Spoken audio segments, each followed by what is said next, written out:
The reading is from Luke. I am reading the Message translation. Luke chapter 8, verses 1 through 3. He continued according to plan, traveled town after town, village after village, preaching God's kingdom, spreading the message. The 12 were with him.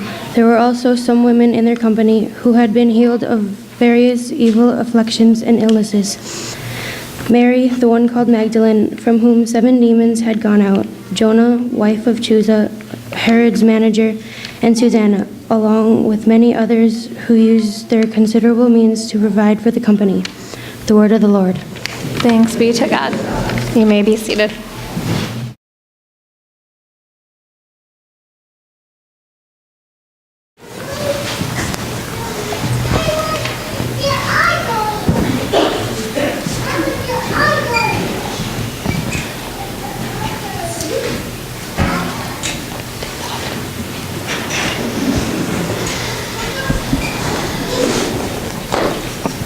This one, right?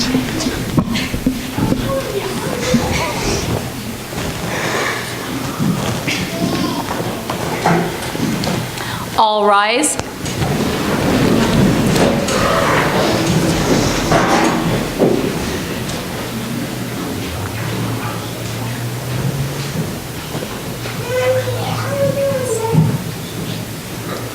Court is again in session. The Honorable Darrell E. Phillipson presiding.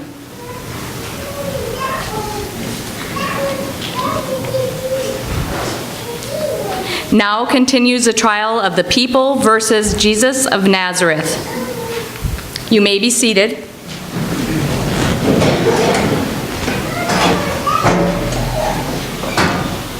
Are all parties ready?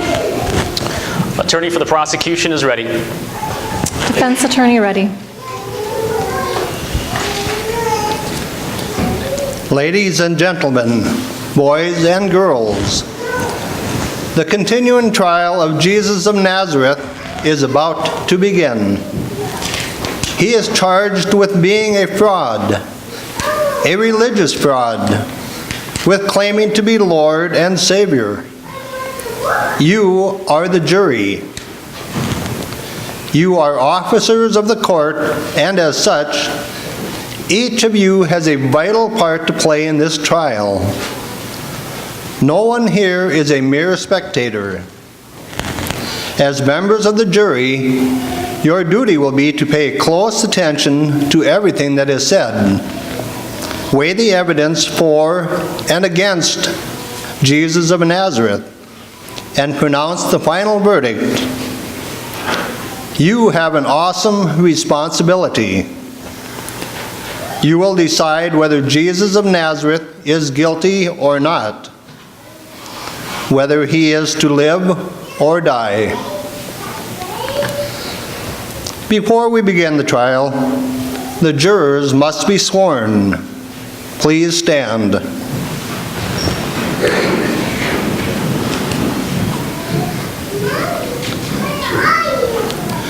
Jury, raise your right hand. Do you solemnly swear that you will well and truly try the case, the people versus Jesus of Nazareth, and a true verdict render according to the evidence and the law? So help you God? Answer, I do. The jury may be seated.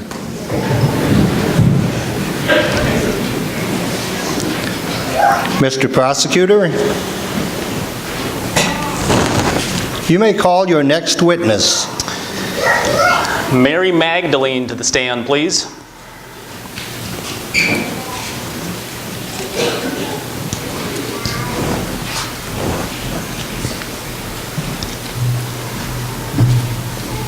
Please raise your right hand. Do you solemnly swear that the testimony you are about to give is the truth, the whole truth, and nothing but the truth, so help you God? I do. Please tell us your name. I am Mary, Mary of Magdalene, because I am from Magdala of Galilee.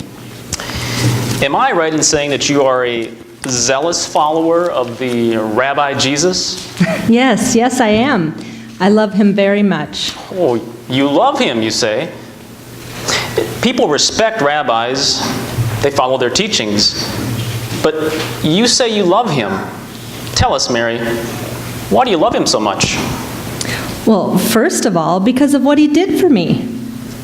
And what was that? He healed me. He gave me a new life. A new life? Why, that's quite a claim. But let's back up a bit. What was wrong with you? What was your ailment?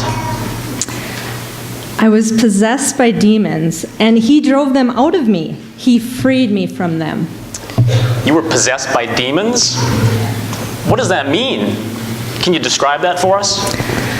Well, being possessed by demons was a living hell, a prison of fear and torment, screaming inside and panic and haunting memories, worries overwhelming me, my family and my friends. They tried to reach out to me, but I would just push them away. I was lost in torment. Finally, one by one, they all gave up on me and they just left. That's what I mean. Isn't that just another way of saying that you were a very unstable person? That you were neurotic? That you did not have control of yourself? Doesn't that describe your sickness? Well, I suppose that's what some would say. But you no longer consider yourself unstable and neurotic? Now, I need to ask you, Mary, a woman with your kind of sickness often doesn't even know she's sick. So how can she know that she's been healed? How can we know that you've been healed? I know the truth and I'm telling it. I know that I was sick, and I know now that I'm healed. All right, Mary.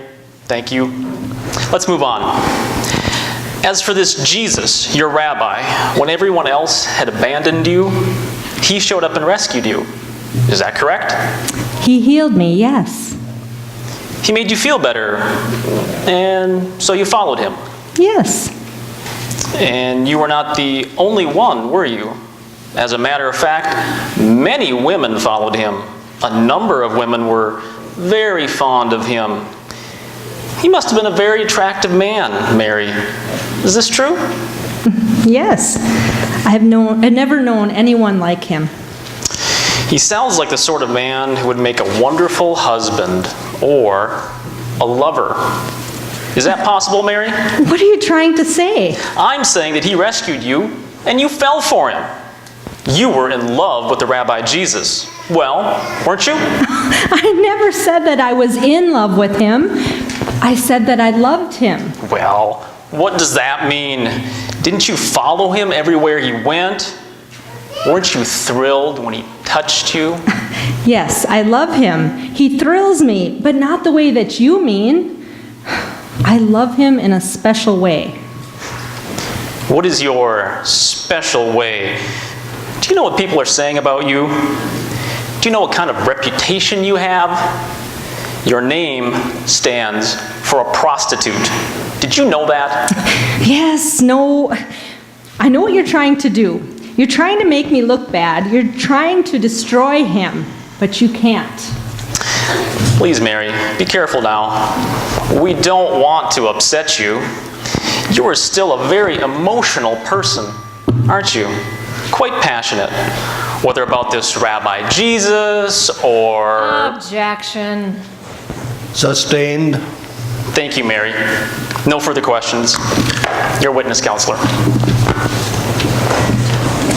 Your Honor, Honorable Counsel, ladies and gentlemen of the jury, may it please the court.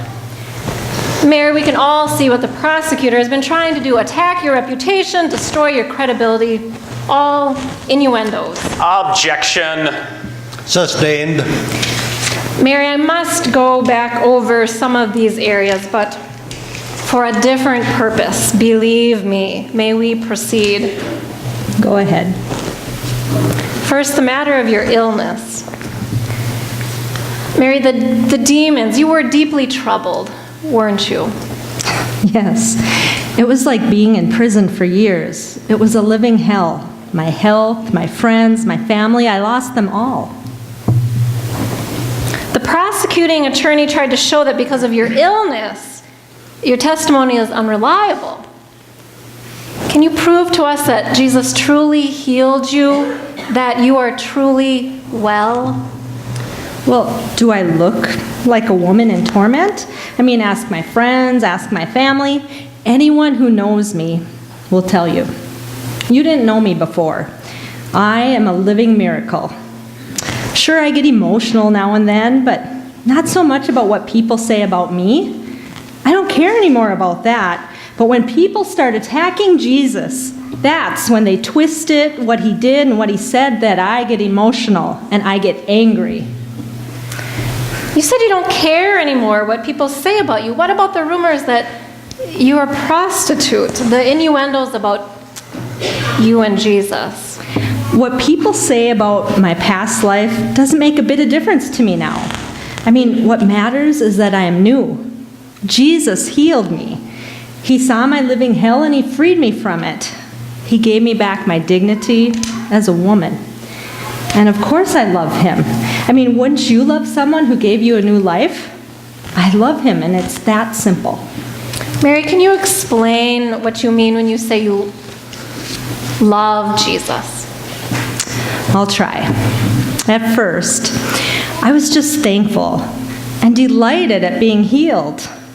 And then as I followed him and watched him with people, I was awed, just awed at his wisdom, at the way he listened to God, at the way he brought us all together. And as time went on, I just got to know him. I discovered how deeply he knew me and how much he cared for me. It's just thankfulness and awe and joy. And it keeps growing on and on. That's what I mean when I say that I love him. This love, was it a special thing between you and Jesus? Yes, it was a very special thing between Jesus and me, and between Jesus and every other person that he meets. I saw it. I mean, whether they met him on the road, just for a few minutes, or they followed him like I did for years, even the ones he argued with, even the ones who crucified him, he cared about each and every one of them, especially those that don't understand. Those who accuse him falsely, they need him the most. Objection. Sustained. I wish that I could help him understand. Objection. Sustained. Thank you, Mary. That is all. Witness, you may step down.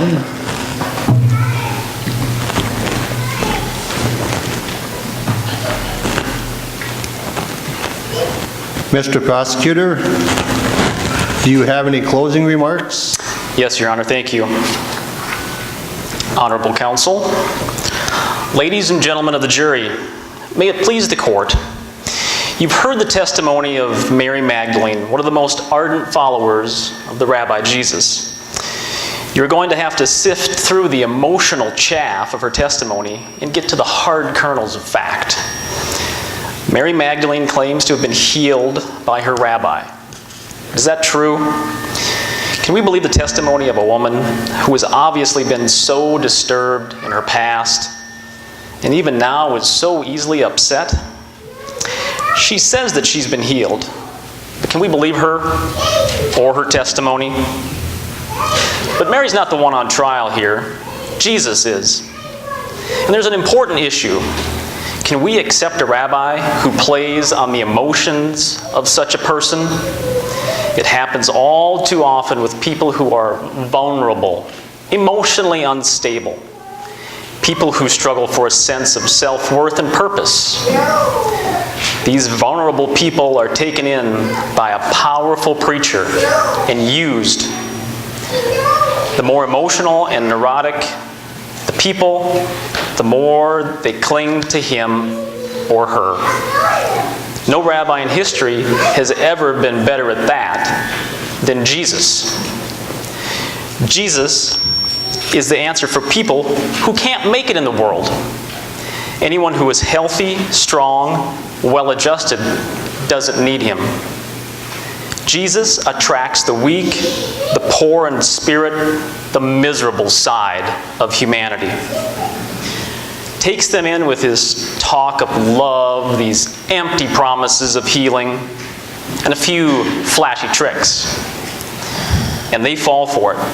But you are not like Mary, hounded by fears and memories. Don't be taken in by that misguided, manipulating Jesus. You don't need him. You, the jury, can stand on your own 2 feet. Even if Mary, poor Mary, couldn't. He's a manipulator and a fraud. I say, find him guilty, be rid of him.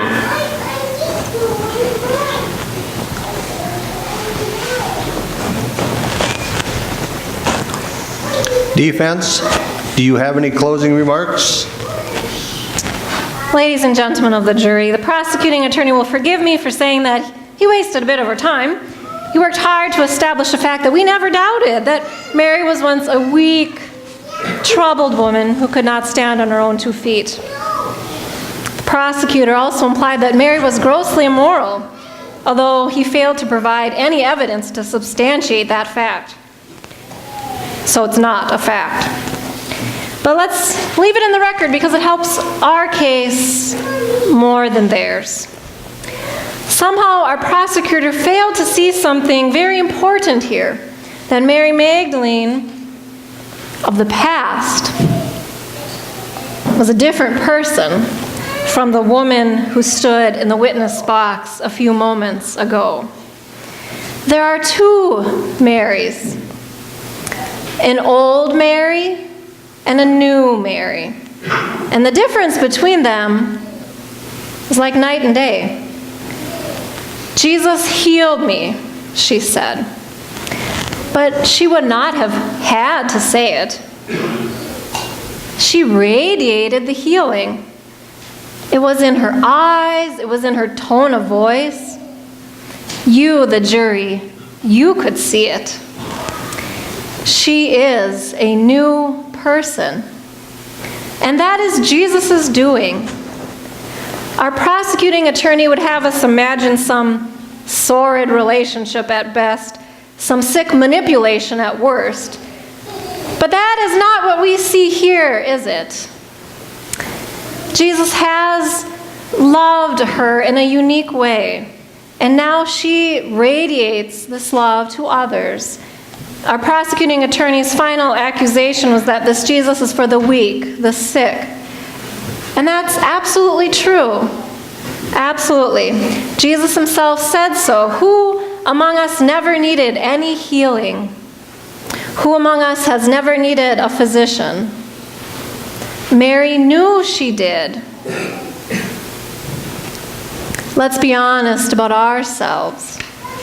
There are other demons that torment us. The demons of anxiety, of addiction, of selfishness, the evil that wreaks havoc on our world, violence, war, greed. Let's not waste time pointing at Mary's demons. Let's name our own. And then let's consider our options. Either we can find him guilty as a fraud, or we can turn to him.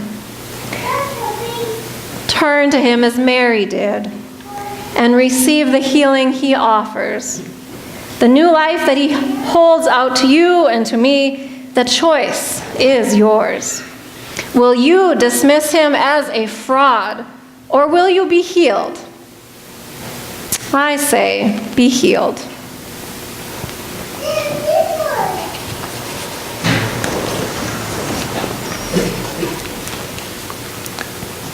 Ladies and gentlemen of the jury, this trial is not yet concluded. You have heard the testimony of 2 witnesses.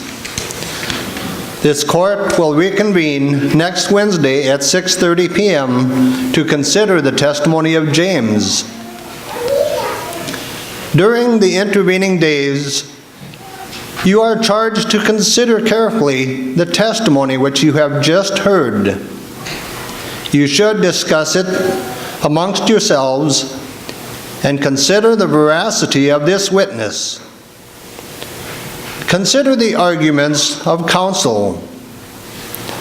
Determine the truth or falsity of what they say. And lastly, consider the implications of what you have just heard for yourself and all mankind. Madam Bailiff. All rise.